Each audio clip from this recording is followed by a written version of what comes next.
সমাগত বিধানসভা নিৰ্বাচন ৰাজ্যৰ সকলোবোৰ সমষ্টিত এতিয়া শাসক বিৰোধীৰ প্ৰাক নিৰ্বাচনী কুচকাৱাজ আৰম্ভ।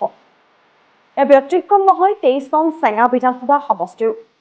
বৰ্তমান AIDFৰ দখলত থকা সমষ্টিখনৰ বিধায়ক আশৰাফুল হুছেইনৰ লগতে কংগ্ৰেছ দলৰ বিভিন্ন প্ৰাৰ্থীত্বৰ প্ৰত্যাশীয়ে নিজৰ নিজৰ প্ৰচাৰ অভিযান আৰম্ভ কৰিছে। ইয়াৰ ভিতৰতে যুৱনেতা ৰফিকুল হক চৌধুৰী অন্যতম।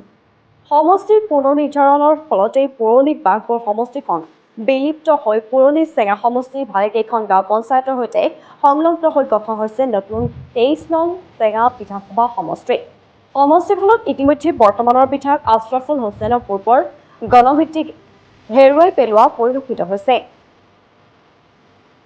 বাঘবৰ সমষ্টিৰ বৰ্তমান বিধায়ক চেৰফান আলী আহমেদে নিজৰ সমষ্টি হেৰুৱাৰ ফলত দিগ্বিদিক হেৰুৱাই পেলাইছে।